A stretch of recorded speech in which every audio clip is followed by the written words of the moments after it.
it working? Are we good? We can hear you. Wonderful. All right, I want to welcome everyone this evening to the Baltimore County Fire Department Emergency Medical Service Series and Education. Tonight's topic is helping each other with trauma and grief. We have with us today Dr. Beth Hewett. She is a bereavement specialist who's going to talk to us. She is certified in critical incident stress management and an end-of-life doula. She's a public speaker, and her background is a lifelong background in rhetoric and writing leads her to a thoughtful approach to communications and language as a basic to understanding life's stressors. She supports bereavement as a grief coach, spiritual companion, and grief support group facilitator, a hospice bereavement volunteer, and facilitator trainer. Her work includes pre- and post-death bereavement, healing ceremony and ritual, and mindful mourning activities within the outside faith-based institutions. She has a website that I was looking at earlier, which is very interesting. And without further ado, I'll bring Dr. Hewett to us. Welcome. Hi, thank you. Can you all hear me? Yes. Hey, Jeff? Okay. And can you see me, or are you seeing the slide? We can see you in the slides. Thank Me you. and the slide, okay. So before I begin tonight, I want to take a minute here to honor the line of duty death of Baltimore County firefighter Lieutenant Raymond Vargas Jr. from Fire Station 55, who died on March 27th of this year. I want to acknowledge that we appreciate his service, and I'm sorry for your loss of your peer and companion. So today we're really going to be talking about traumatic grief, just a little bit about it and how to help each other with some communication strategies. And I'm going to give you some specific communication strategies, and I provided those to you in a handout so that you don't have to take notes on those, but you can look at them either tonight or another time and go back through them.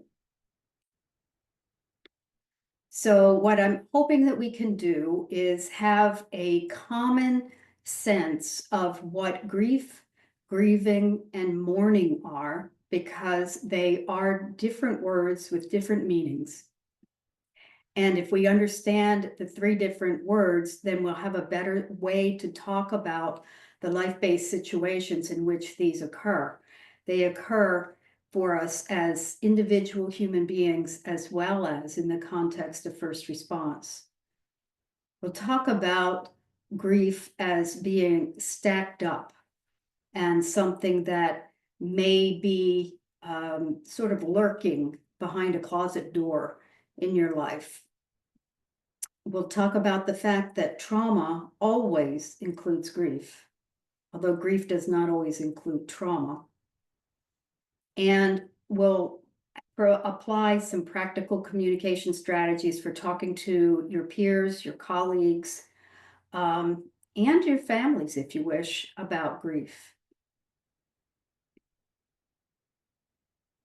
And this is just a little bit about me. I don't usually trot out a bunch of certifications, but I want you to have confidence in me, in what I'm providing with you tonight, and that I've earned a little bit of understanding of what's going on here.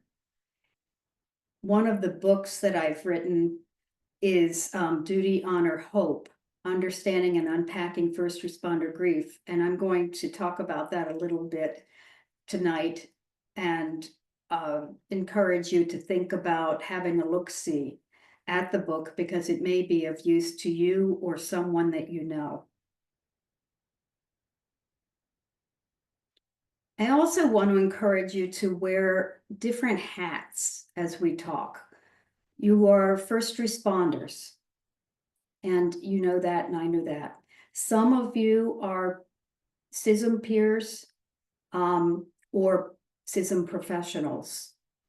And then you are as well civilians. In other words, just plain old everyday human beings. And grief hits us all in different ways. Grief hits a first responder somewhat differently and is addressed somewhat differently than it would be in your civilian life. But the more opportunities you have to suffer grief, the more they kind of overlap and intertwine in your life and can make things challenging. When you're helping each other as peers, there's this veneer of I'm separating myself from what is happening to you so that I can be of support to you. But we can't totally separate ourselves from what those we care about, the people we care about, what they feel. And we can't totally separate ourselves from who we are as basic, regular, everyday human beings. So there's always some kind of connection going on when you're wearing different hats. But think about it tonight. Who am I right this second while I'm thinking about what Beth is saying?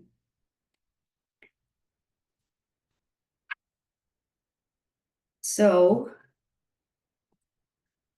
I want you to know that I had this really wonderful opportunity with the International Critical Incident Stress Foundation to study some first responders. 21 people agreed to interview with me about their grief and trauma so that I could learn how first responders actually understood grief and trauma, how they defined it and how it worked in their lives.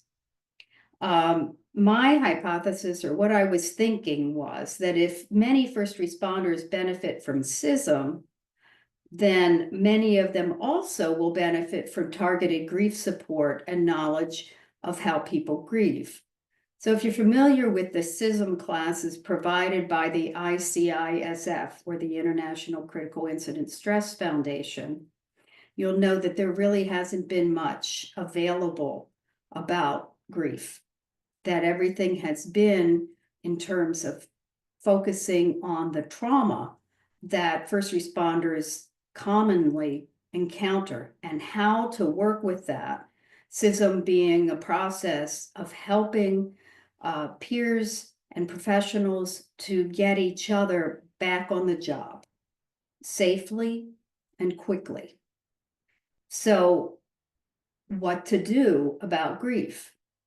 When I took the first set of CCISM courses, I took those twice. When I took the first set, I asked one of the instructors, well, what do you do about the grief that comes with this? And she said, well, you would go somewhere else because we don't talk about grief. And I thought, there's an opportunity here to learn some more and to see what we can do with that. So I spoke with firefighters and law enforcement officers, chaplains, a dispatcher, Navy and Army veterans, nurse, an OR personnel, EMT, paramedics, airline attendant, who's also a pilot. And you might wonder, now, why would that be someone I would talk to? Because in the air, the first responder is the airline attendant and the pilot. And why would I talk to a special needs children's counselor? I'm not stretching things when I say that she was the first responder on 9/11 when the jet went down in, I believe it's Shanksville, Pennsylvania, and her school was right next to the field. And those children felt the impact, and she needed to be there to make sure that they could function and understand enough of what was going on to be able to line up and go home at the appropriate time. So sometimes first response is a very contextual thing. Most of the time, we understand first responders to be firefighters and law enforcement officers, but it comes up in different ways. So I found the people I talked to be incredibly generous, very much allowing themselves to be vulnerable. And some of their words are found in the Duty, Honor, Hope handbook. Everybody in that book, by the way, decided to use his or her real name. And everybody that I spoke with cried. So that's a deep vulnerability that I honor in the book, and I honor with you that there are tears that may be hidden or lurking where you don't even know that they are. One of the things that I learned was that first responder grief is accumulated, and that's why I call it stacked up over time and put in some kind of a container. People talked about putting their grief in a box, a compartment, a bottle, a trunk, a drawer, a closet, an attic, a locker, behind a wall, in the garbage, in a file drawer, in a file, behind them, behind a curtain, or as something that they couldn't escape. So grief had all kinds of places to go in order to not be in the conscious life of the individual who was talking to me. They told me that they tried to put their grief away, sometimes consciously, sometimes not, in a dark place where it won't interfere with their daily and work life, their daily life, their work life. A number of the people that I spoke with, and they gave permission to use this in the book, struggled with substance abuse, experienced divorces they didn't want, had a loss of friendships that caused them more pain, and a sense of not belonging in neighborhood activities or being set apart or different from other people that they would call civilians, who I am calling not only civilians, but just regular, everyday human beings. For some, the job became unbearable and they left. One individual had so many traumas as an EMS technician that he retired early and went to live on a farm. Excuse me. Along the line of giving you some words to use are absenteeism and presenteeism. You work in a workplace, whether it's volunteer or paid professional, you're all professionals and you work somewhere. People don't check their grief at the workplace door. That just doesn't happen. It comes with you to work. Workplaces, though, often disenfranchise grief, which means that they don't recognize the depth of grief. And they are very worried about absenteeism, people not coming into work. So productivity is always a concern, and staffing and filling the spaces so that everybody is accounted for is a concern. And across this country, in all jobs, a 3-day bereavement is the most common bereavement leave provided. It is completely and totally insufficient.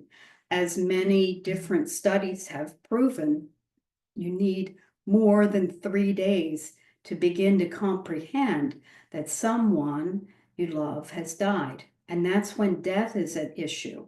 That doesn't even cover when one of the issues is divorce or the loss of a relationship or any other kind of a loss that we might experience. So people typically, I have often here, typically return to work poorly prepared for how grief affects them.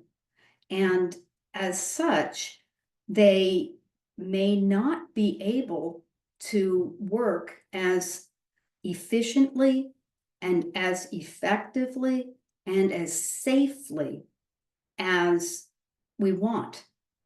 That's called presenteeism. So absenteeism is when you just don't go to work for whatever good set of reasons.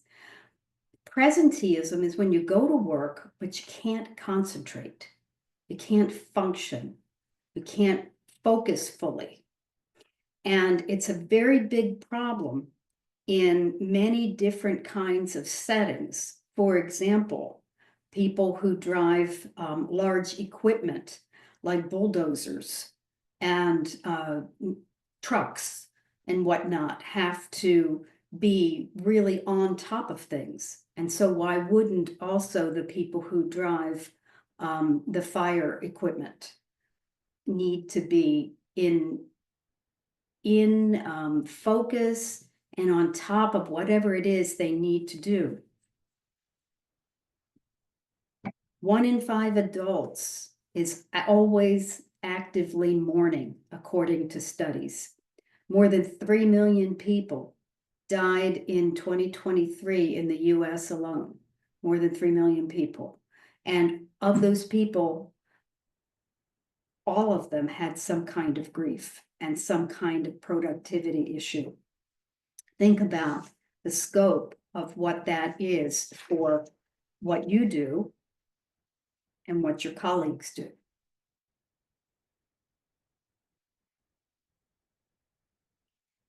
Add to that, that the Western world that we live in, and that includes Western Europe, and maybe some areas in Asia as well, but more often in this Western world, America in particular, we have a death denial and grief avoidance problem. So we don't talk about death. We don't talk about grief. We do engage in a lot of activities that involve death. We engage in recreational activities like video games, movies, television, books, a variety of ways that death is shown, but very often there's no grieving shown. We engage in races, and young people often engage in racing motorbikes and such. There are people who have no problems whatsoever going against the law and not wearing helmets and engaging in dangerous activities. So all of these things we have happening, but we don't talk about it. And we assume that everybody is fine not talking about it. I suppose that that assumption can be something that we learned as young people, maybe even in childhood, when we first saw something about death, but didn't see our parents grieving, because parents often hold that back and keep it away from children for fear that it will upset children. And so as children, we often don't know what grief looks like and how it is handled by a mature adult. So let's get a couple other vocabulary words together. Loss has to do with primary and secondary loss. Examples of primary losses are death at work or at home,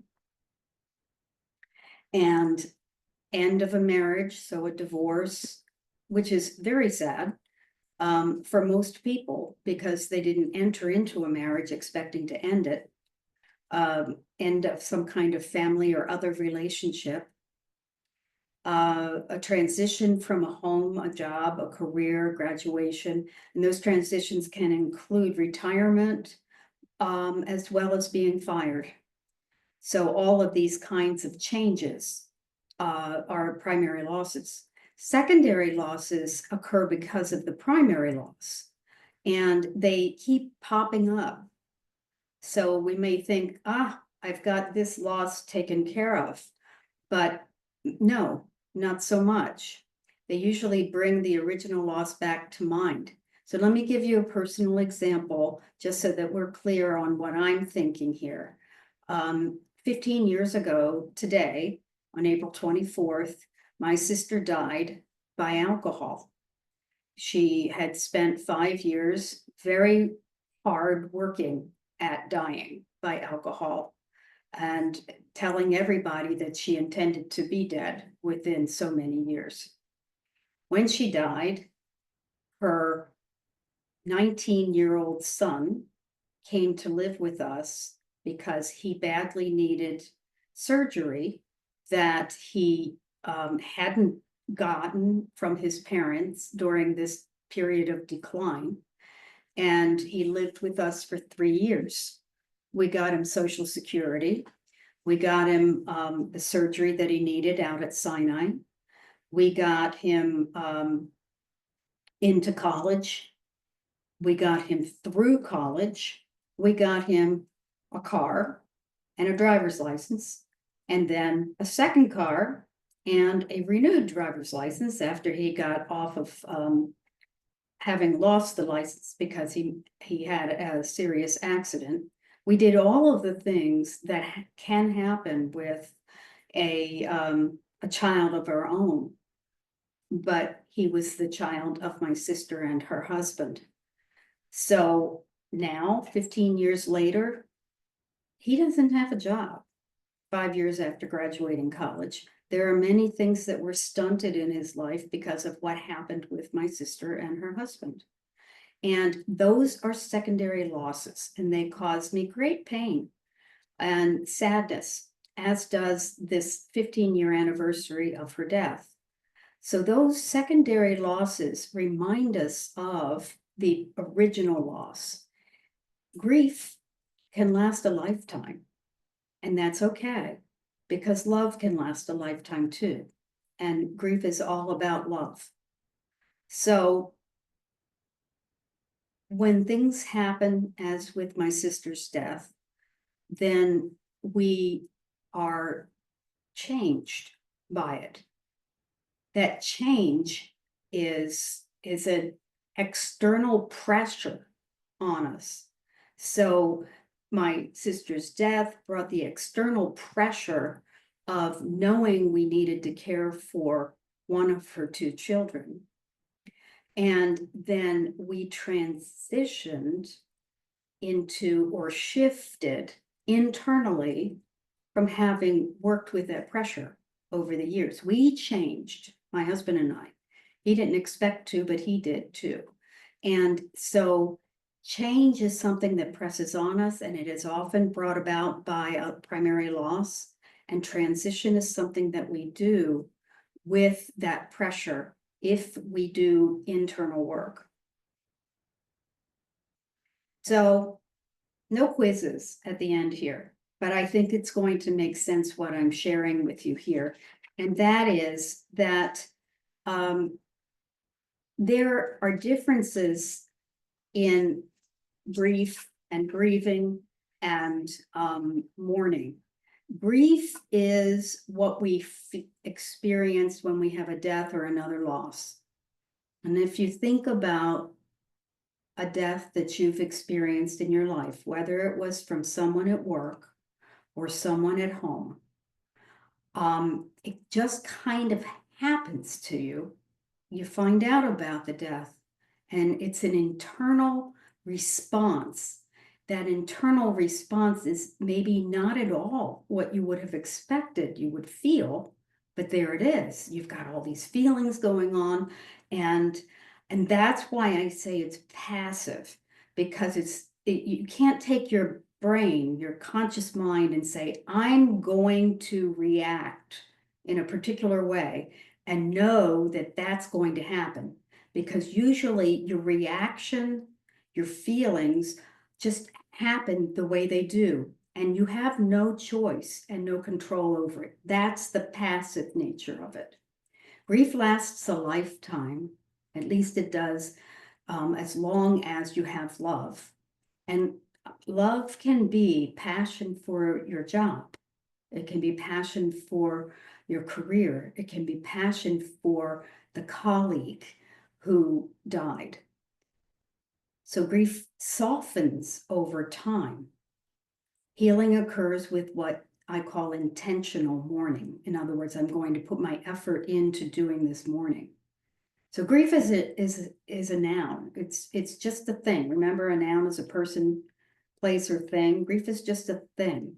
Grieving is what we do with that grief.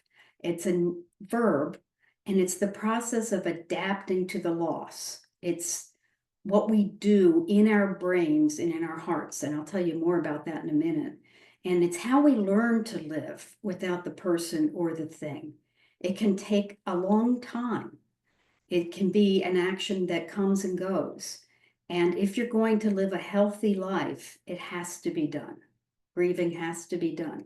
So even if you're one of the first responders who puts things in a closet or in a bottle or in a box or in the attic or another kind of compartment, eventually the grieving has to happen, or the possibility of emotionally imploding and destroying relationships or destroying your connection to the job or something. All of that can happen. It's rough. Mourning, another verb, is the external expression of grief. So it's when you cry, it's when you talk about the grief, it's when you do a support group, it's when you plant a tree in honor of someone, it's when you go to the funeral, it's when you have a memorial. All of those things are mourning expressions. It's an active thing, in other words. And it can be done anytime, anywhere, and it can be done as long as you want, as often as you want, to adapt to the loss that you've had. So grief, grieving, and mourning are all different things. And I just want to point out here that we have 6 human realms here that I've put out that are affected by grief. We are affected physically. We can get sick. We can have difficulty sleeping. All of these are the same kinds of things that happen with trauma, by the way. We can lose our appetite or overeat. We can over-exercise, under-exercise. So physically, we can be affected seriously by grief. Emotionally, we can have times when we can't stop crying, or times when we just shut it all down and do everything remotely like a robot. So we can feel any range of emotions, or we can feel nothing. And very often too, especially when we're first hit by grief, we're numb and somewhat passive about it, and shocked. And then eventually the emotions start to wake up. Spiritually, people tend to either move closer to what their concept of a God or a higher power is, or further away. They may upend everything they ever believed in, or they may go deeper into everything they ever believed in. And if they believed nothing, they may start to believe something. So spiritually, we are deeply impacted by grief. Socially, we may realize that some of our friends aren't necessarily people that we want to spend as much time with right now, or that we want to really go deeply into some friendship level activities. We can decide, I don't want to be, let's pull out the winter holidays of Hanukkah and Christmas and say, I don't want to go to parties. I don't want anything to do with people. And at the same time, at the exact same time, we can be wondering, why doesn't anybody call me? Why isn't anybody inviting me out? So it can be really confusing socially. Cognitively, and this can be serious for some people for a while. We may not feel like we know ourselves. We may forget how to do math. We may not read as well as we were reading before. We may forget a formula. We may forget to check all of the check boxes that have to be checked before a vehicle goes out on a call. So cognitively, we can have all kinds of difficulties. It's not the same thing as getting dementia or Alzheimer's, although you might worry about that. Say, wow, you know, I always know where I put my keys, but I can't find my keys. And then suddenly 5 minutes later, I realize my keys are in my hand. You're not going crazy. You're just grieving. And behaviorally, this can often be a problem at work or with your family, where suddenly, you know, this behavior can sort of involve all of these different realms, where maybe you're explosive and maybe you withdraw, or maybe you don't want to go to work, or maybe you take on more shifts than is wise to take, or you're suddenly doing much more work than would be helpful to do. So that can be very disorienting. And so if you think about these 6 realms that I've shown you here, and you understand that grief is disorganizing. And if you're a person who really likes to have your world organized, your clothes are hung up just so, you know exactly where to find your boots and how to put on your gear. But suddenly things are not where they need to be, and you don't remember having done it that way. We don't like that kind of disorganization. And so that's one reason why people shove grief away, put it in a box, because that way the sense is that I can take control again, and I can feel like I'm right back where I need to be, and I'm not going to talk about this, and I'm not going to engage with this, and it is not going to be a problem for me. That's what happens sometimes with grief. But I want you to know that grief is critical to your human growth. It's the cost of love. And that may not be something you talk about a whole lot at the fire station, but love is what drives the world, and it's what drives us as humans. And any great love that we have means deep grief. And furthermore, although it's not recognized in workplaces so much, grief is a sacred right, and it's human to honor our losses. And I see this when I see first responders at funerals. It's one of the few times that first responders might cry together, that they can show their soft underbelly, so to speak.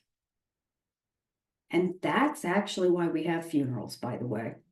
It's to allow people to grieve socially, to be together and feel something important. Grieving, I told you I would tell you a little bit more about that. Grieving is the process of dealing with grief. It's learning how to live without the loved one who has died or the thing that is lost. And it's adapting from the brain's perspective through new neurological mapping and rewiring. And it's also the way the heart adapts to the loss. So if you think about being at home and getting up in the middle of the night to go to the kitchen and get a cup of water, my guess is that you can get from your bedroom to the kitchen without turning on lights and without tripping, falling, hitting your knee, stubbing your toe, or forgetting where to find the glasses that you need so that you can get some water. But if I came into your house in the middle of the night You didn't know I was there. And I rearranged some furniture to put in your way, and you didn't turn on the lights when you got up, the first thing you would do, and this is before you called the police to have me arrested, the first thing you would do would be to trip or fall on something. And there'd probably be a lot of cursing going on, and you'd wonder what in the world just happened. Well, your brain is wired to know how to get to your kitchen from your bedroom in the dark without hurting yourself. And I just interfered with the mapping that your brain has of your house.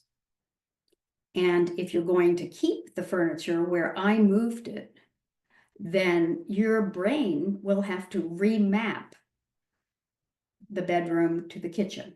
It will rewire. So that is also what happens in the process of grieving. When you come into a parent's house, for example, and you've just lost your dad, and you go to look at your dad's easy chair, and he's not there. But the first thing you did was to go to look at dad's easy chair because you wanted to say hi. So your brain hasn't rewired yet and will, over time, adapt to the fact that dad isn't in that easy chair. And that might happen in several ways. You might leave the easy chair empty. You might put a photograph of dad in the easy chair. You might throw the doggone easy chair out or give it away and put a new chair in there, all of which teaches your brain that dad's not in that chair anymore. And that's a very important thing for us to learn, is that he's not there anymore. The process of doing this grieving is called mourning.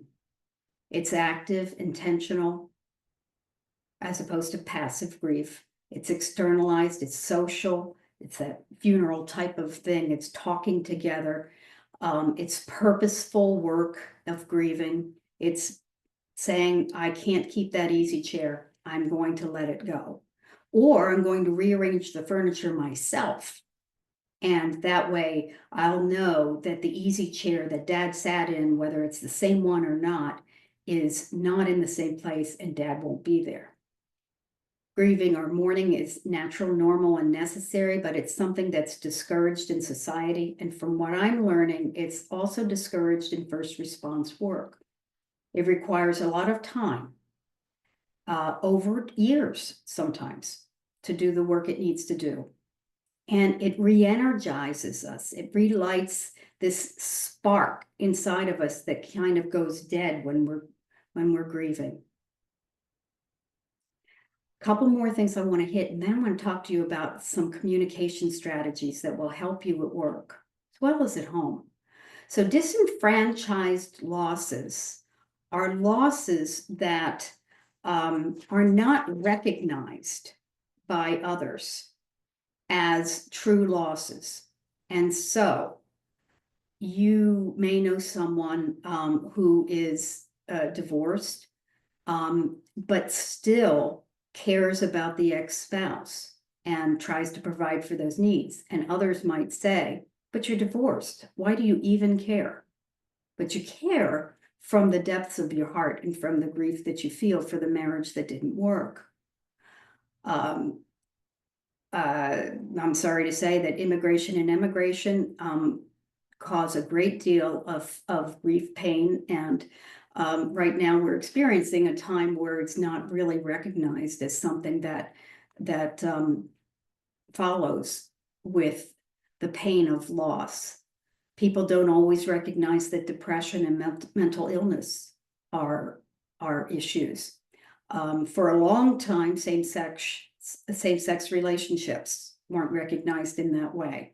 Or addiction, because addiction is something that many think, you do it to yourself. And so if you do it to yourself, then you don't get to be bereaved because of that. Accident responsibility. I caused a traffic accident once. I turned left when I should have waited. And I caused an accident where I was transported to the hospital, as were the people in the other car. And I grieved that. And fortunately, people in my life didn't put me down for that grief, but it can happen. Suicide in certain cultures is considered to be a bad death, something that is not to be grieved. And that's a shame. Pet loss. Many people grieve their pets because they've given them love and received love back. So, and so on and so on and so on. Workplace deaths and traumas, I keep that there in red for you so that you know you are in a workplace setting. You have a number of traumas that come up, and there's grief involved there. We'll talk more about that in a minute. So, ambiguous losses. So an ambiguous loss is a loss that isn't necessarily a death, or that is a death, but it's not related to you directly. So maybe you don't know why you feel the way you do. It's possible when you experience other people's child losses. So when you come on a scene and there's a dead child, that can break your heart in many ways. And yet people may not recognize that you have a reason for grief.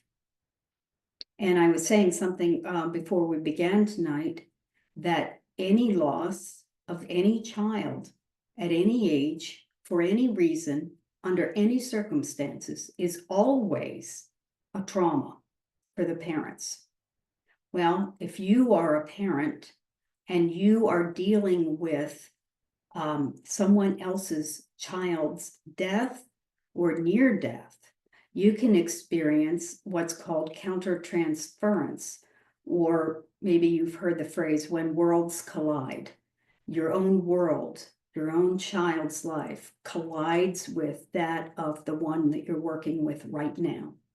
And that child has the same shirt that your child wears, or other ways that you can experience countertransference when someone else has a name that's like the name of someone you love, and maybe they have similar hobbies or something. So when worlds collide in the first response world, you can have a really strong sense of loss, but it's ambiguous because it may not be recognized as something that affects you.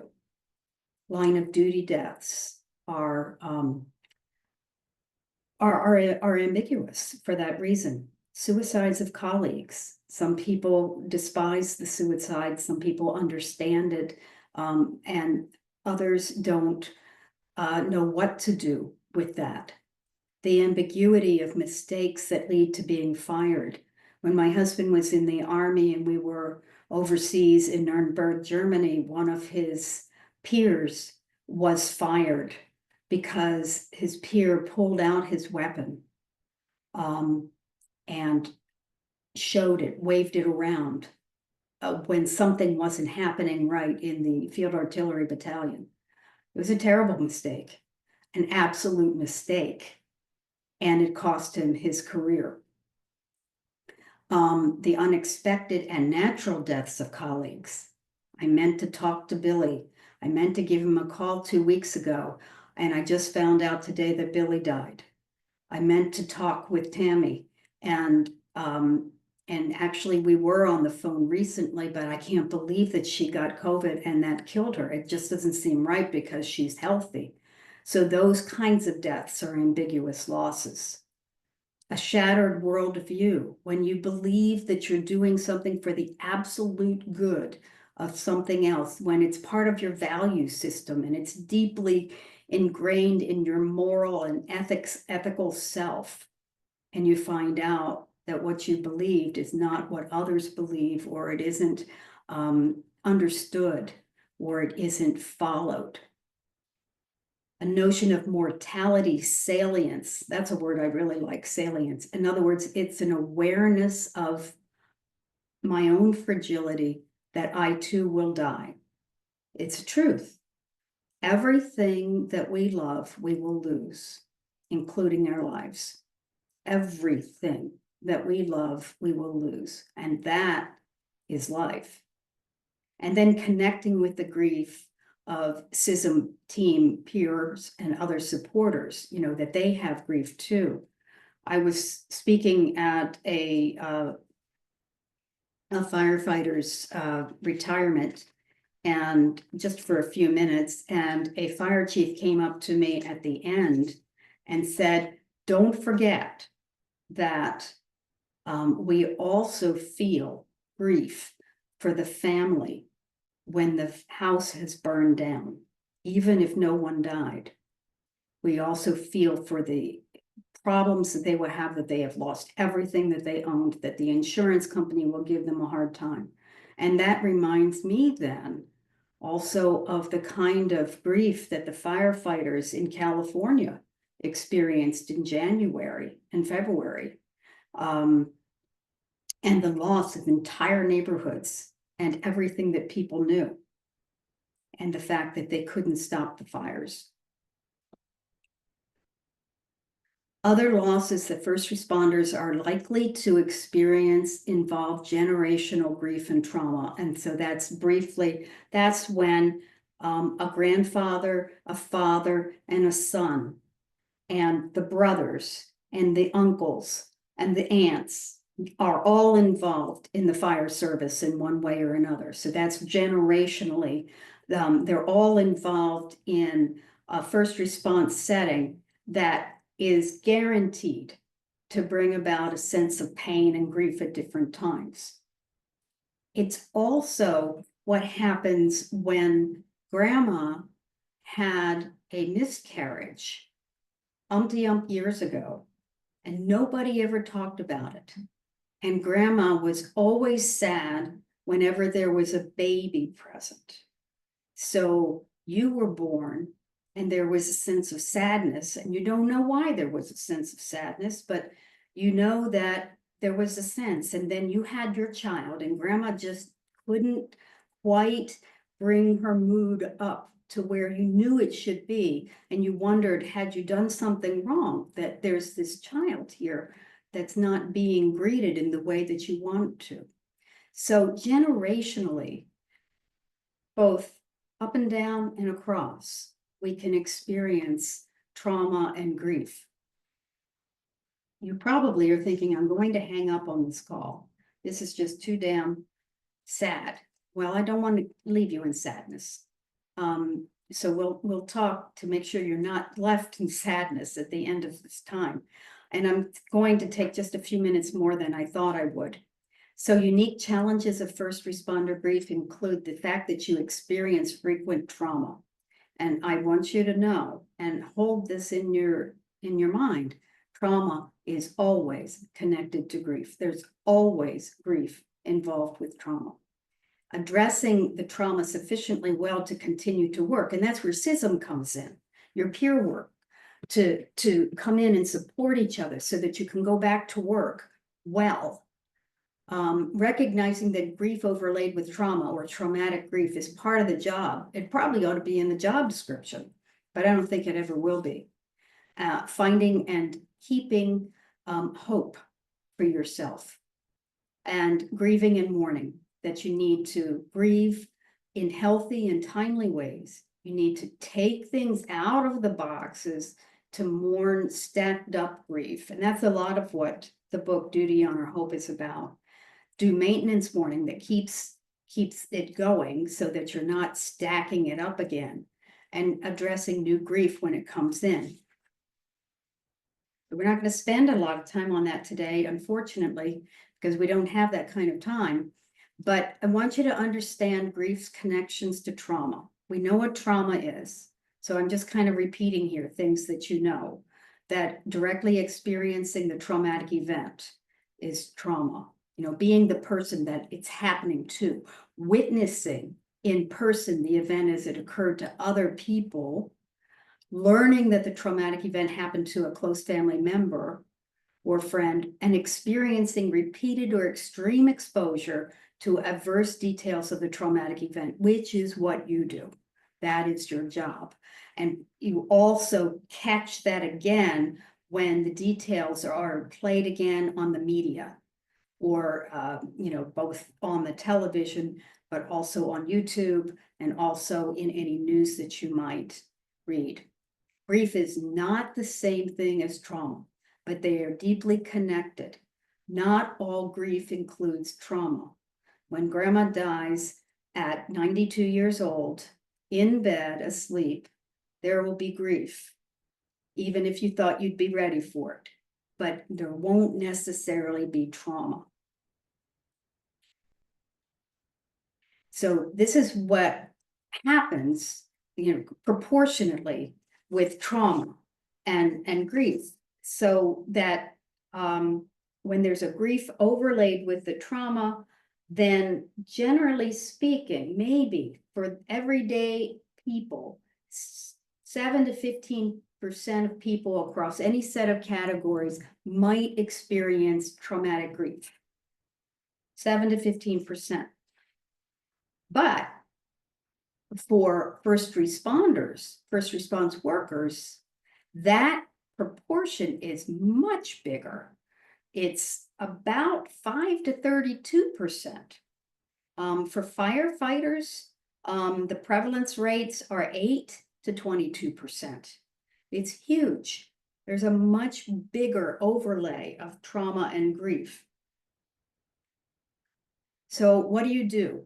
Generally speaking, you bring in CISM, right? Because the whole notion of critical incident stress management is to address the trauma first and find out how people are affected and whether or not they're ready to return to work, or whether they need some kind of time to recover, or spend some time with a counselor and talk about it. We don't want people to continue to live in trauma, because that's living in the past. We want people to live fully and securely in the present. And you've probably heard of Bessel van der Kolk, who speaks to that. And so when there's traumatic grief, the grief really needs to be mourned sufficiently. But most of the time, I think it gets put away and compartmentalized. Mourning traumatic grief gives people hope and leads to self-reflection, and self-reflection leads to growth and becoming a new and different person over time. You don't have to wait until trauma is fully addressed, or you feel like it's all finished, to do some grieving about that. Some traumas may remain with you for a really long time, but if you put that grief away and stack it up, you might interfere with addressing the trauma, and you certainly will interfere with addressing the grief. We don't want that. What kinds of things can people do?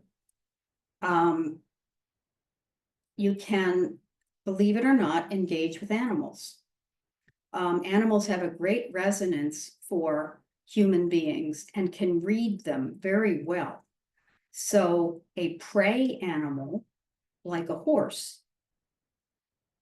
is going to either come closer to you or go away from you, depending on what it reads in you.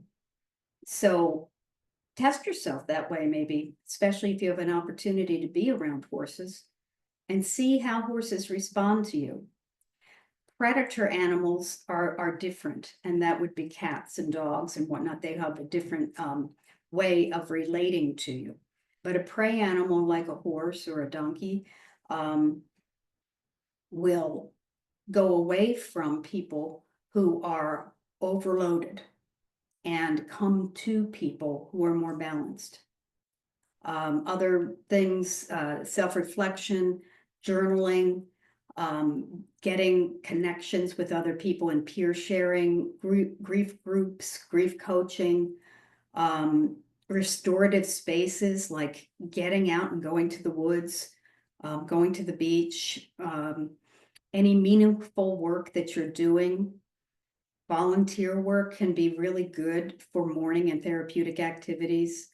Yoga, walking, hiking, swimming. One of the biggest things that Bessel van der Kolk says to do with the body that's been traumatized, and this includes grief too, is to move the body, to dance, to sing, to get involved in community theater. And you may be thinking, not me, not ever. But maybe then what you get involved in is having some laughs and telling stories around a fire at nighttime. Not the kind of fire you have to put out. I mean, you know, a fire that's contained. And various rituals can help. This is something that we can talk about in question and answer if you'd like. And also mourning with social support. That means having going to a grief support group, having a support group comprised of first responders, talking, just two people. This Venn diagram obviously shows, you know, this place where we can share what we have. We can share our grief, and that gives us a way to integrate it. Now, here's what I really wanted to talk to you about tonight, but I wanted to give you some background first. And I think that background can hold you tightly, especially if you remember some of the differences like grief, grieving, and mourning. So when you get into a situation where you think someone at work is off, and you think it might maybe be about grief, that he or she might be sad about something, then look your peer in the eye and say, "Are you all right? I'm concerned. You don't seem yourself." Looking at someone, "Are you all right?" inspires a response that's honest. Or you're looking at that person in the eye might cause some indirection from the person and might cut his eyes away. He said, "No, I'm fine." And that gives you a real clue. No, she's not fine. If you can't be there with the person, then phone a friend and check in. So you can do phone, you can do video chats, you can do whatever. Reach out. You never know when you reaching out is going to be the key to that person's being able to face what's going on. I recommend not texting to say, "Are you okay?" Because it's too easy to say, "Yep, sure am," and put a little thumbs up emoji there that is absolutely meaningless. Texts are very impersonal. They're easily misunderstood. They're easily ignored, and doesn't really tell you anything. So maybe after you've had a first conversation, it can be useful then to say, "I'm just checking in today," by text. "How are you doing?" And you may expect an honest response that you can believe in. When you're talking about grief, there are some things that you can say that are meaningful. And these are all on the handout that I sent you. "How are you doing?" Opens up the space for a response. Could be fine. Then you can say, "Fine in what way? What's going fine for you?" Well, what isn't fine? "I'm sorry for your loss." It's pretty hard to go wrong with "I'm sorry for your loss." But I want you to know that when we're grieving, we can be real 3-year-olds about it. And we can be, remember I told you that you may not want to go to a Christmas party, but you also want people to call you, but you also don't want to answer the phone. So you leave it to ring to voicemail, and you decide whether you'll call or not. That's kind of like our toddlerness is coming out. And it's the same thing with "I'm sorry for your loss," because it may affect some people and they say, "I don't like that." You tried. That's important. I'm here to listen if you want to talk is especially meaningful if you can sit and listen without without providing advice that hasn't been asked for. And so if you really want to provide advice and you're not sure, say, do you want any advice? Often people will say, no, I just want to talk. And if you abide by that and honor that, you're going to really be helping this individual. How can I help you as you come back to work? This is really important because now we're talking about presenteeism. Here we're talking about how can I help you be more than just present, but actually able to do your job. That's very important. So that message can go out. How can we help you as you come back to work? Saying something like, do you need any accommodations? Would probably not go over really well with individuals in your line of work. So it's a delicate balance, and that might need to come from supervisors. And we'll get to that in a minute. Grief takes time. I'm here for you. We're here for you. And if you can really make that happen, that you're here for the person, as long as the person needs it, which can be quite a while, then you will really be giving a gift. What not to say? Holy cow, aren't you over this yet? It's been months. Holy cow, lots of people say that. Aren't you over it?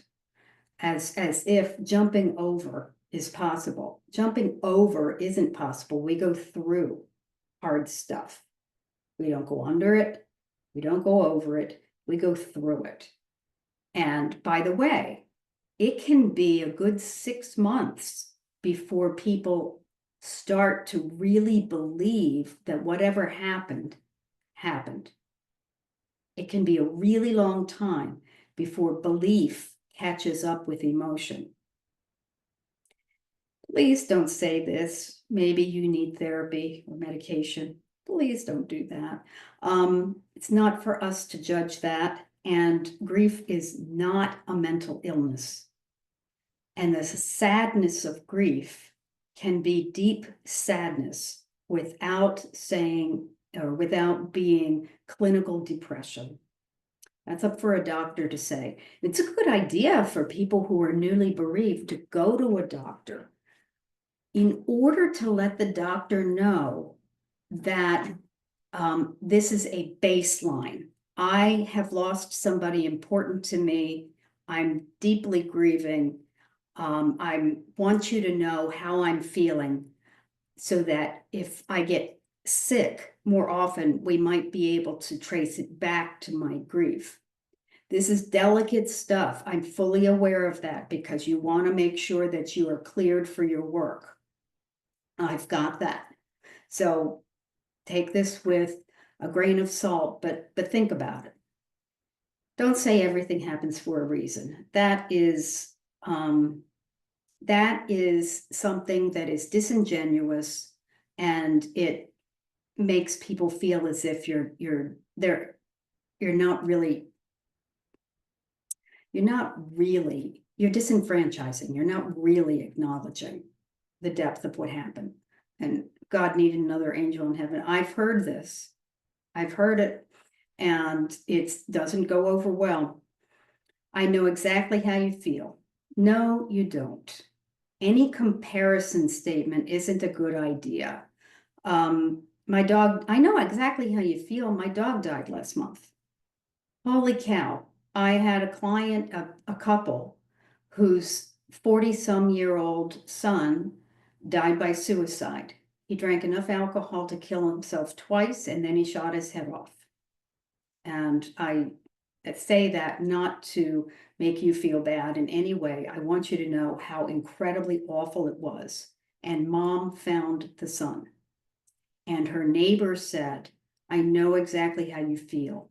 My cat died last week. And if your jaw just dropped, then I don't need to say anything else. Comparisons don't work. At least you had her for 12 years. At least you had him for 75 years. That kind of a statement is just not helpful at all. Any kind of that, at least he lived a long life. At least he's out of pain. At least she isn't suffering anymore. Skip any at least statement. Any you should statement. You should really keep busy. You should take this as an opportunity to go back to school and get your certifications. You should or forgive him for doing whatever it was he did. Skip any you should statements. So if you're taking notes at all, write down no at least statements and no you should statements. Those would be helpful to avoid. So things you should expect when you're talking about grief. Ask about and use the deceased person's name in your conversation. So it's possible that someone at your fire station had a spouse who died or a sibling who died. So if you didn't already know that person's name, ask, what is, I'm not saying was, what is your spouse's name? What is your brother's name? And then use it as often as you can use it reasonably in the conversation. Well, how did Robert feel about this? Were you and Robert close as kids? Or what's the funniest story you remember from Robert when you were little?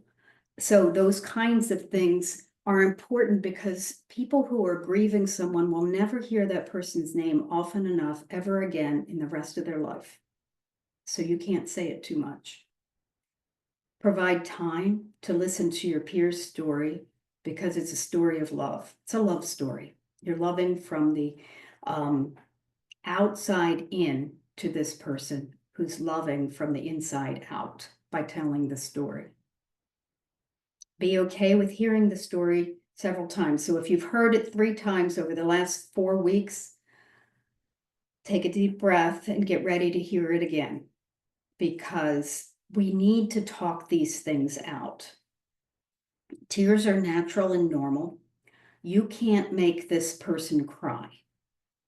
So saying Robert's name and the tears well up, you didn't do that. And it's not a bad thing. You simply acknowledged a loving relationship and tears naturally happen.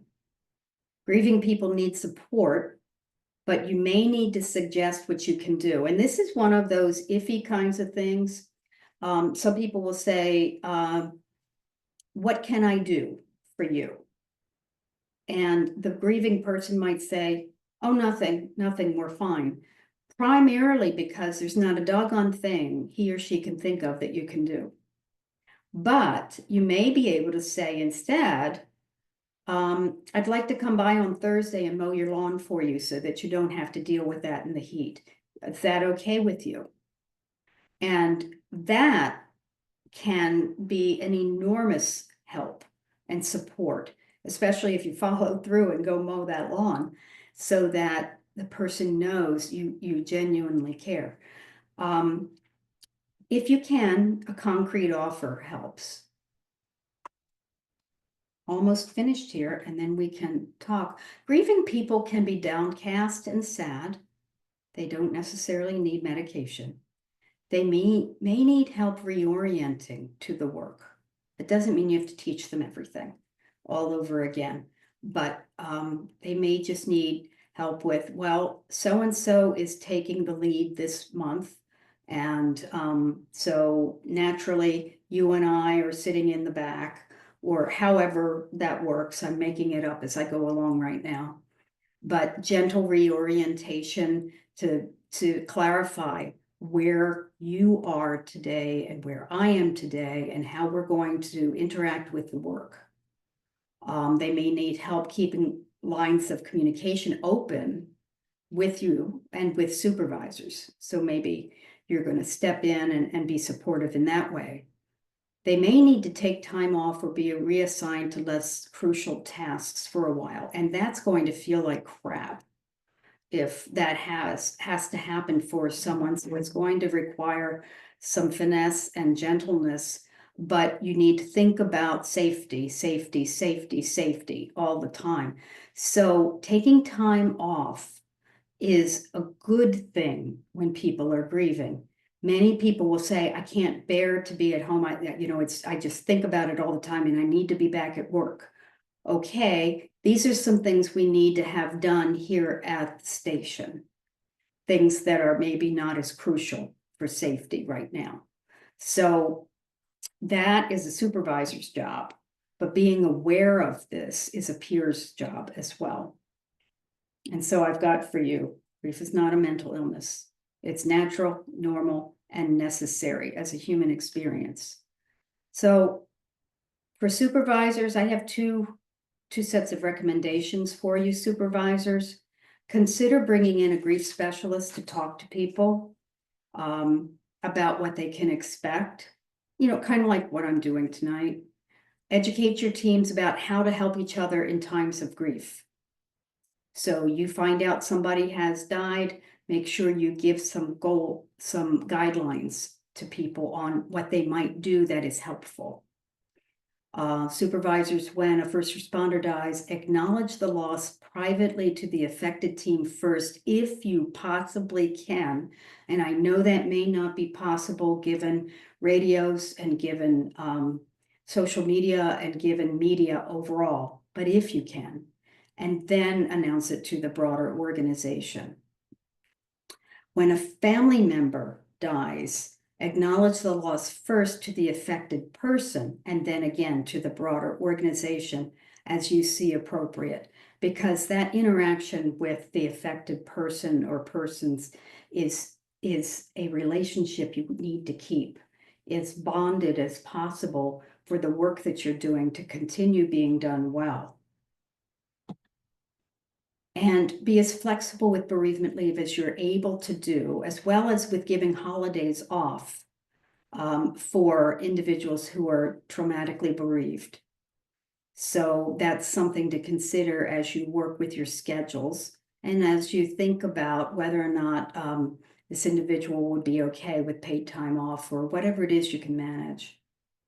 When you're cleaning out a locker, reshaping the space or reusing a deceased first responder's workspace, be very sensitive about that. I understand that it's often best not to have a spouse clean that out, but rather to provide the spouse with a box and some time to sit and talk at the station after the death. You know how to handle that.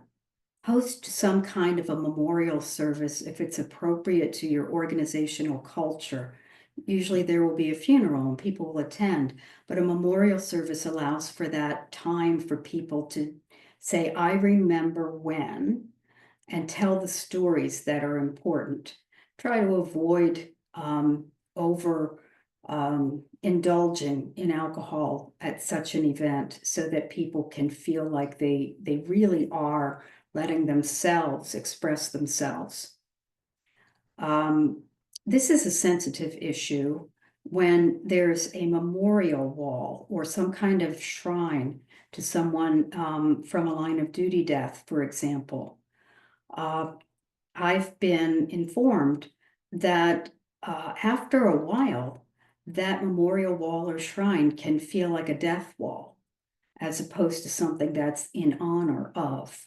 So it may be time to move or change things around, and you'll be catching that from watching the workers at your station, and you'll hear it as well. At those times when it's time to move a shrine or change it up or whatever else you decide to do with it, that's a good time to consider planting a tree in honor of people or a set of trees around your fire station, or going to a park where planting is possible. Planting a really nice shrub or bush that's going to flower once a year. Doing something with a live plant can be really nice, and a way to remember, especially if you get a little plaque to put there. Or if this person who has died is incredibly special, this may be the time to put in a bench and a plaque on the bench, so that there are ways to have memorials that aren't reminding people all of the time about the death. But when the death first occurs, that's maybe what you want. So these are delicate things and can be determined with some careful thought. I just have one more slide for you. There are some resources I want you to be aware of. I have my book here, Duty, Honor, Hope, and it's only available through the ICISF bookstore, the International Critical Incident Stress Foundation bookstore. And this is on your handout so that you can get a 20% off discount if you'd like. I go through many different things, much more than what we've discussed tonight. Please remember and tattoo on your brain 988, which is a crisis hotline or lifeline that you can call if you are feeling incredibly bad emotionally, or if you know someone else who is, or you're worried about someone possibly harming himself or herself. The 988 crisis lifeline is there for you. And then I've included here your website for peer support and wellness, which provides you with information about your peer support and wellness team, critical incident support, and your employee assistance program, which volunteers are evidently as welcome to use as those who are paid for the work that they do. And so here is where I'm going to go out of my slides and come in, so maybe I could see some of you and see if you have any questions or thoughts. And I'm perfectly open to you teaching me anything that you need to say based on what I've been able to share with you tonight.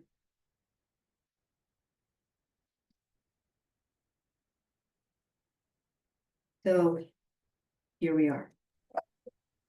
It's such a difficult topic that people have a natural tendency to want to avoid, yet very important to discuss because it's unavoidable and it always occurs. Yeah. Yeah. Brings So- out people's deepest emotions. Yeah, and I realize I might have sparked a couple of emotions tonight, and that's not a bad thing, but Nope. we want to make sure that if you did a little bit of a dive into some sadness, we want to come back up before we end the evening. Does anybody have any questions or thoughts? You want to teach me something?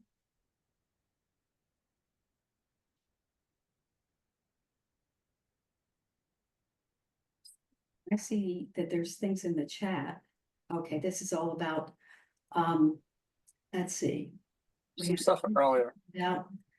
Some feel there is a hard wiring to protect children in our cultures, which make the loss and injury more personal.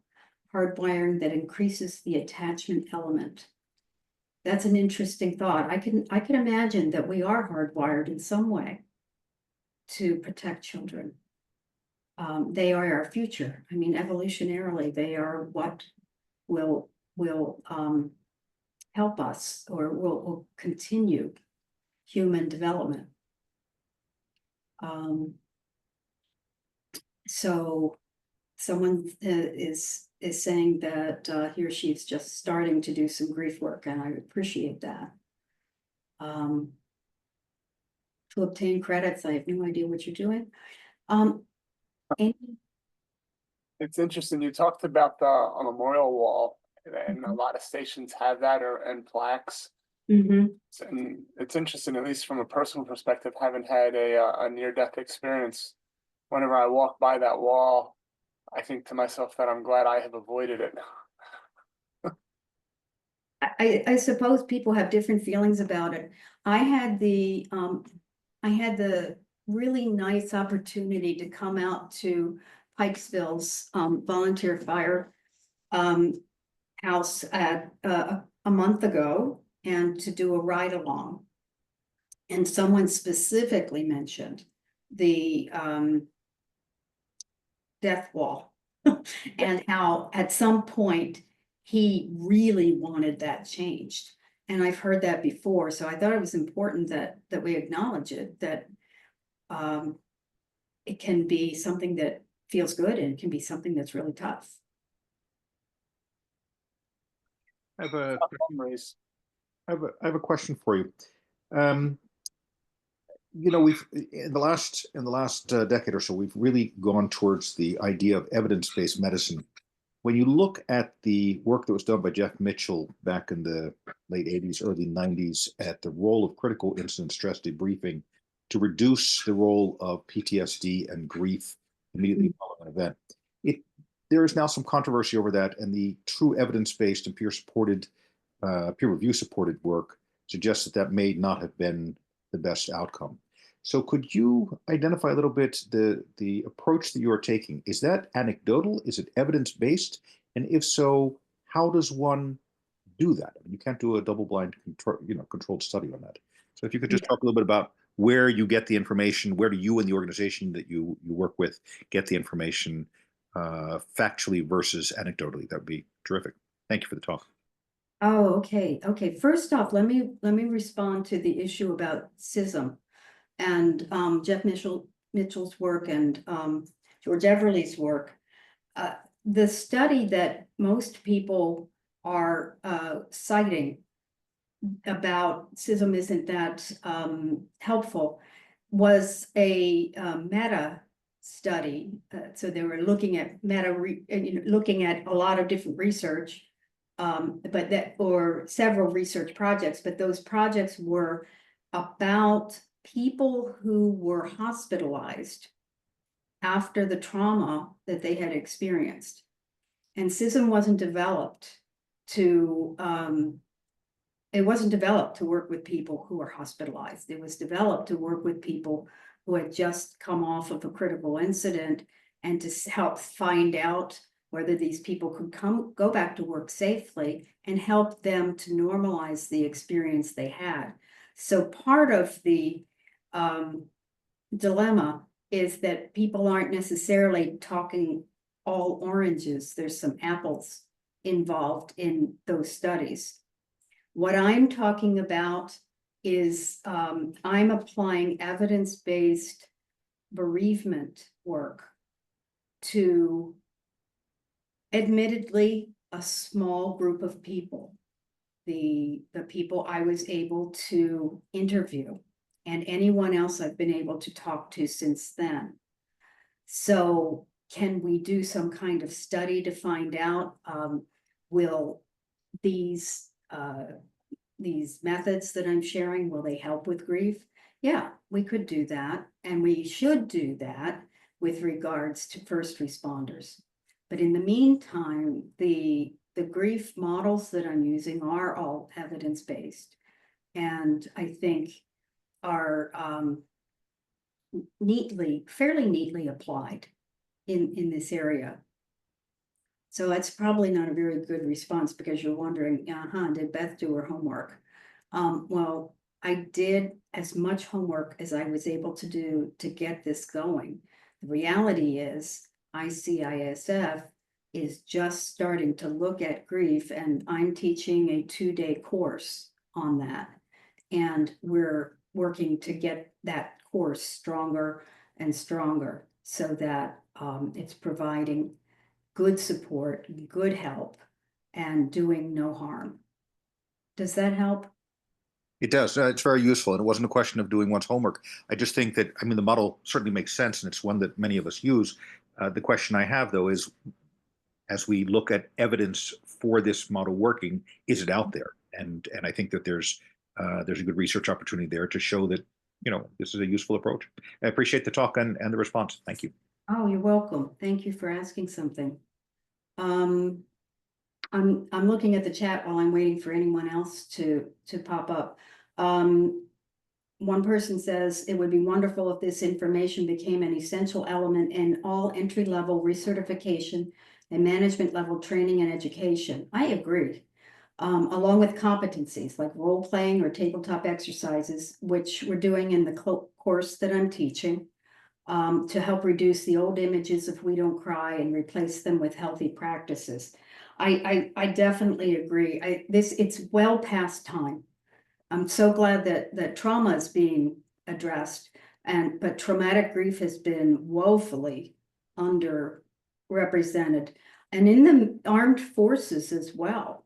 I mean, there's a lot of people suffering in the armed forces or as veterans of the armed forces who never had an opportunity to work with their grief. And the more you pile it up, the more you stack it up, stick it in the closet or the attic or whatever, the more likely that there's going to be a kaboom at some point. And if you're wondering if you're near a kaboom, talk to your dog when you come home from work, or your cat. If they run away, you're in trouble. It's time to get some support. If your wife, your spouse, your children don't want to be around you when you come home from work, think about that. You may be close to a kaboom. Someone says, don't be in a hurry to clean out a locker and let the shift or close friend be a part of the discussion about when and how to clean it out. That sounds very wise. And then someone says, I agree with Mary Santa. We tend to give a couple-hour block to mental health awareness in rookie school, and then you never see it again unless there's a tragedy. It should be a regular part of regular updates or proactive check-ins with peer support. We train on how to do everything except how to take care of our minds. And sure, I think it's been very delicate to talk about our minds, because everyone worries about if I admit that I'm getting some counseling, or if it seems obvious to my supervisor that I need some counseling, will I still have my job? And that's even now still a worry, which is a shame. And I think that I said it with a smile, but I think maybe if not in the actual written job description, it should certainly be a part of the conversation of an interview that trauma and traumatic grief will be a part of this job, will be a part of the work that you do. How do you help a friend when you are not sure of their trauma? That's a really good question. You're not sure of their trauma, but you're seeing signs that something's not right, that something's not going quite the way you think maybe it ought to. That's what I'm taking from this, Cynthia. And that's when, yeah, okay. So that's when you sit down together outside of the station house with a cup of coffee or tea or whatever, and say, how's it going? How are you doing? And find out if this person is willing to talk to you. If a friend, then you're away from any place where other listening ears can be there, and say, I've noticed XYZ, whatever that is, and I'm concerned. How are you really doing? And sometimes that eye-to-eye question can open someone up who typically would stay closed down. That's the first thing I would do. If you cannot, I think face-to-face is best. Yeah, I do. But if you are like, something pinged as you were going home and you're thinking, holy crap, I hadn't thought about that, but I'm really worried about Beth, then give Beth a call. And hey, Beth, wasn't sure, seemed like something was just a little off tonight. Do you want to talk about it? No, I don't want to talk about it. I'm fine. Well, okay, but why don't we plan to, get some coffee tomorrow, in a couple of days or on Thursday or whatever. I really like this new place for coffee and I'd love to treat you. See if you can get into a face-to-face setting. It's a lot like what you would do if you're worried that your friend has suffered a trauma that's not coming out. I mean, the same thing applies when you're dealing with grief, I think. Anyone else? Yes, very good class. You brought up some very, very good points. And I think all of us have buried some of our brother firefighters, and it's very difficult, and our parents and relatives. There is a book out there that I wanted to bring up that my mother, who was the grandparent of my niece, got when the great grandmother passed away. And my niece was about 6 or 7 years old. And it was an excellent book that talked about children grieving and how you process this. And I can't recall the name, but there are some good books out there about that can help parents, help grandparents. And my mother, the grandparents, sat down and read this and talked with my niece. There's a number of those kinds of books. One is called Tears Soup. And I'll just put that in the chat. And another one that I just gave to a client today is called When Someone Special, Very Special, Dies. I think that might have been the one. And it's it has place for a child to draw pictures. No, this one didn't have that. This actually was a hard book copy, and it was well, not real long, maybe about half an inch or so thick. Okay.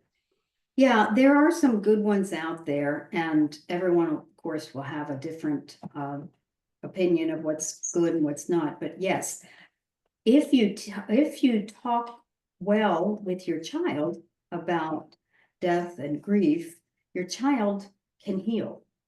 Anyone old enough to love can grieve. Anyone, which means an infant, can grieve the loss of a parent or a caregiver. So we need to keep that in mind. And those of us who have been in the sandwich generation, where you may have children, but you also have parents that are doing caregiving, there's a lot of grief that goes along with caregiving. It's a opportunity to be generous and kind and loving, and it's frustrating and it's hard and it's painful, and it's involves a lot of grief and sadness as well. So I think take care of yourself. I think one other thing that we do is annually we remember our members, particular member in our fire company, and we have statue to them. Mm-hmm. And that sort of lets the new people know what we're about and how we remember our people, and how and I've stood up before and mentioned this, that we remember our firefighters at many different places on the first Friday in May at Delaney Valley. We remember them at the National Fire Academy. We remember them in Annapolis. Mm-hmm. We remember all of many places. Also, particularly Baltimore County remembers at a church service. Mm-hmm. So, and at Towson at the memorial. Mm-hmm. So I think that's important that we pass that on to our members and let them know. And I think it it helps the people that actually had to go through that grief, Mhm. because, it helps them finalize that. I have found. I don't know what your feeling is about it. I'm just saying from my perspective. Well, from my perspective, you can't have too many memorials. And they can be any size, shape, or whatever you want to do. You can build a little rock cairn in the back of your fire station, and that can be a memorial to somebody. It's not very obvious, but it has a great deal of meaning. I have been told by a couple of people, and these were people in the fire service and not in policing, that the family members of someone who has died can become exhausted by being invited to multiple memorials over the years. And so the sensitivity to that of, we understand if you don't want to come or whatever, but we want you to know that we're going to honor John again. Something like that can be really important to be very forthright about. So that's probably one of those really delicate situations as well, where you just have to feel your way around and be as kind as you can be and thoughtful of what might be going on. But I'm all for memorializing, honoring people who have died. Another way to do that honoring is to take on their best values and make sure people know and say, Fred, you've changed. There's something that you're doing differently. And Fred says, yeah, I truly believe in what Martin tended to do in this kind of situation, and I'm trying to take that on myself. And that gets around. That's another way of honoring. Thank you for that information. The volunteer fire companies are often multi-generational. In fact, I know that because my grandfather on my mother's side was volunteer firefighter. He was taken to his grave on the top of hook and ladder. His sons, several of them were volunteer firefighters. Their sons were volunteer and professional firefighters. And it's gone. That's where I got this idea. Not only does it go down, but it spreads throughout the family. Anyone else? Well, thank you so much for being here tonight. Yeah. Very important. It's a topic that needs to be discussed and more. And I agree with what was mentioned earlier in the chat, especially it should definitely be part of supervisors and leaders training, because it's a very hard topic, but it's not one that can be avoided. Remind people, if you're interested in continuing education requirements, please fill out the link in the chat. Please be accurate with your information and check it for typos before you send it. Well, I thank you all for having me here. I thank Nikki also. She asked me to come, and I very much appreciate this opportunity, and I want to spread the word that we can heal. You can heal.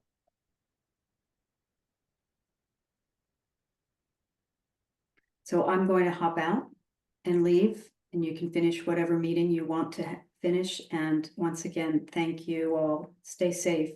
I appreciate what you do, and good night. Oh, wait a minute. I see a question. Why do individuals protect the hurting? You mean protect themselves from hurting? I'm not sure what that means. We're all built with self-protective devices inside of us. Right. Can you hear me? Yes. Yeah. Basically, when I was in the Marine Corps, I dealt with a lot of Marines having issues with trauma and all type of suicide ideations and suicide and all that. I found that the people know when people are hurting, Yeah. grieving, but the closest people protect them, thinking they're doing them a favor. Why is that psyche like that? You want to protect the individual instead of trying to get them help. Yeah, which would be genuine protecting, Right. because it's a cultural thing. There's a lot of, oh, forgive me. I'm gonna say this anyway, so forgive me ahead of time. Type A, hoo-hoo, he-man Right. kind of people in Okay. those settings. I mean, you all know each other. You're all doing this kind of work. And even the women have a certain interest in showing themselves as strong individuals who can handle certain things. And particularly in the military, it is still considered a no-no to need to have counseling, to have had a post-traumatic stress type of response.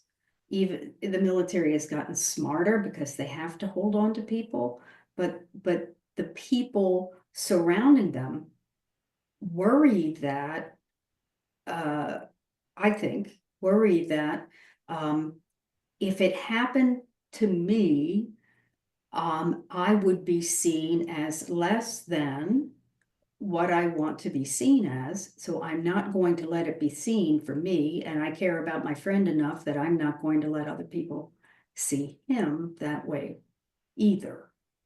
So there's that kind of protection can come from the culture, and the military culture is just not accepting of people who have had traumatic stress injuries. And grief is one of them. Well, thank you. I appreciate that. You're welcome. All right, I'm gonna hop out. Take care, everybody. Be well. Bye-bye. Thank you very much. You're welcome.